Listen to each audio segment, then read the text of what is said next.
Perkenalkan, nama saya Kristi Bella Marnata dan pada saat ini saya akan menjelaskan sedikit mengenai perkembangan musik baik di zaman Mesir kuno, zaman Yahudi, dan zaman Yunani. Oke guys, mari kita lihat dan dengarkan tayangan berikut ini. Yang pertama adalah Mesir. Musik memiliki peran yang sangat penting dalam kehidupan masyarakat Mesir kuno, terutama dalam hal agama, ritual, dan budaya sehari-hari. Di kota Memphis, musik tidak hanya digunakan untuk hiburan, tetapi juga memiliki nilai spiritual yang mendalam.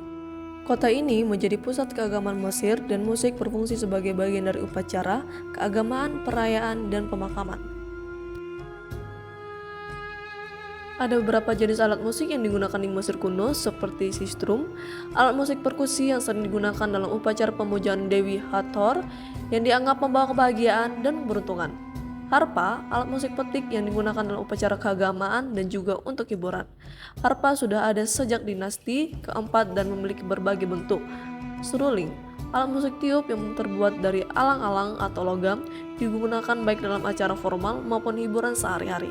Musik di Mesir kuno didasarkan pada sistem nada yang disebut tetrachord yang terdiri dari 4 nada. Angka 4 dianggap keramat sehingga banyak komposisi musik disusun berdasarkan struktur ini. Selain itu, musik juga dipercaya memiliki peran dalam kehidupan setelah kematian. Banyak makam Mesir kuno yang berisi prasasti lagu atau himne yang digunakan untuk membantu roh orang yang meninggal dalam perjalanan menuju kehidupan setelah kematian. Filosof Yunani, Plato, dan sejarawan Herodotus mencatat pentingnya musik dalam kebudayaan Mesir. Plato memuji kestabilan musik Mesir yang tidak berubah selama berabad-abad, mencerminkan stabilitas masyarakat Mesir. Herodotus mencatat bahwa musik digunakan dalam ritual keagamaan dan festival, serta menggambarkan alat musik seperti sistrum yang digunakan dalam pemujaan Dewi Isis. Secara keseluruhan, musik bukan hanya hiburan di Mesir kuno, tetapi juga sarana spiritual yang mencerminkan kepercayaan dan nilai-nilai masyarakat Mesir, serta membantu membentuk identitas budaya mereka. Yang kedua adalah Yahudi. Dalam tradisi Yahudi, baik dalam konteks keagamaan maupun budaya, ada beberapa elemen utama yang membentuk sejarah musik Yahudi yang mencakup berbagai instrumen dan gaya musik yang digunakan dalam ibadah dan kehidupan sehari-hari. Shofar atau sangkakala adalah alat tiup yang terbuat dari tanduk domba jantan. Instrumen ini telah digunakan dalam upacara keagamaan Yahudi sejak zaman kuno. Shofar memiliki peran penting dalam perayaan Tahun Baru Yahudi dan Hari Pendamaian, di mana bunyinya menandakan panggilan untuk pertobatan dan refleksi spiritual. Penggunaan shofar juga tercatat dalam Alkitab Ibrani, seperti dalam kitab Yosua pasal 6 ayat 4-5, di mana bunyi shofar digunakan saat tembok Yeriko hancur. Kemudian harpa dan kecapi. Ini adalah instrumen dawai yang sering digunakan dalam teks-teks Alkitab. Raja Daud dikenal sebagai pemain kecapi yang mahir dan musiknya digunakan untuk menenangkan Raja Saul, yaitu dalam 1 Samuel pasal 16 ayat 23. Instrumen-instrumen ini digunakan dalam ibadah di Bait Suci Yerusalem dan memainkan peran penting dalam perkembangan musik liturgi Yahudi. Yang berikutnya mengenai sinagoga. Sinagoga adalah tempat ibadah dan pusat komunitas dalam tradisi Yahudi. Setelah penghancuran Bait Suci kedua pada tahun 70 Masehi, sinagoga menjadi pusat utama kehidupan religius Yahudi. Di sinagoga, musik liturgi berkembang dengan penggunaan nyanyian dan pembacaan melodi dari teks-teks suci. Gaya musik di sinagoga bervariasi tergantung pada tradisi lokal dan periode sejarah, mencerminkan keragaman budaya dalam diaspora Yahudi. Dalam musik vokal Yahudi, ada 2 gaya utama, yaitu silabis dan melismatis.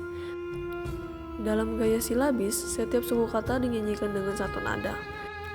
Gaya ini digunakan dalam nyanyian yang membutuhkan kejelasan teks, seperti dalam pembacaan Torah.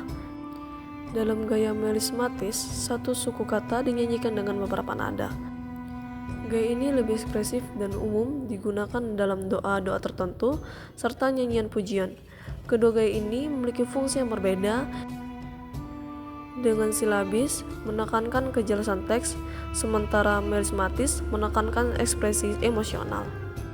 Secara keseluruhan, musik dalam tradisi Yahudi memiliki peran yang sangat mendalam, tidak hanya sebagai bagian dari ibadah, tetapi juga sebagai sarana untuk menyampaikan makna spiritual dan budaya. Yang ketiga adalah Yunani. Yunani kuno dikenal sebagai peradaban yang sangat menghargai seni, terutama musik. Musik tidak hanya dianggap sebagai hiburan, tetapi juga sebagai cerminan harmoni alam semesta yang terkait erat dengan matematika, filsafat, dan agama. Dalam masyarakat Yunani kuno, musik memiliki fungsi mendidik baik untuk jiwa manusia maupun dalam konteks membangun moral masyarakat. Sebagai bagian integral dari budaya, musik Yunani kuno memengaruhi tradisi musik barat hingga saat ini. Salah satu instrumen paling ikonik dalam musik Yunani kuno adalah lira, sebuah alat petik yang sering digunakan dalam pendidikan dan ritual keagamaan. Lira melambangkan harmonis, kosmik, dan erat hubungannya dengan Apollo, dewa seni dan musik. Dalam konteks budaya, lira tidak hanya digunakan untuk hiburan, tetapi juga sebagai alat penyampaian puisi, epik seperti karya-karya Homer. Nyanyian ritual seperti Linos, himne ini bagian nyanyian pemakaman yang ditunjukkan untuk menghormati Linus, tokoh mitologi yang dianggap sebagai pencipta musik pertama. Pythagoras memberikan kontribusi besar dalam teori musik dengan menemukan hubungan antara interval, nada, dan rasio matematika. Ia percaya bahwa musik mencerminkan keteraturan alam semesta, menggambarkan prinsip matematika dalam harmoni kosmik. Pandangan filosofis, Plato menekankan bahwa musik penting dalam pendidikan karena dapat membentuk karakter moral dan jiwa manusia. Musik yang harmonis menciptakan masyarakat yang baik, sementara musik yang buruk merusak tatanan moral. Musik Yunani kuno memiliki dua sistem tangga nada utama. Yang pertama, pentatonik, 5 nada untuk nyanyian sederhana, dan yang kedua diatonik, 7 nada untuk komposisi formal.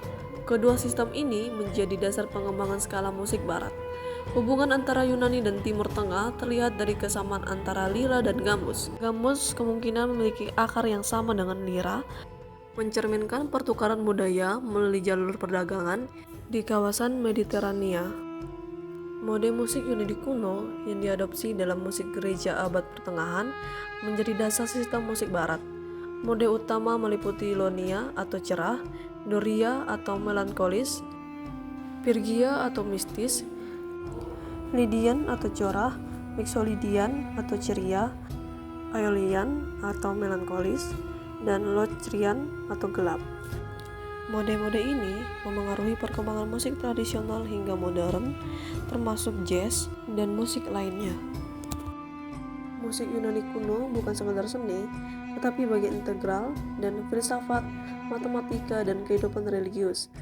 Elemen seperti lira, teori musik Pythagoras, dan pandangan Plato tentang musik menunjukkan peran penting musik dalam membentuk masyarakat.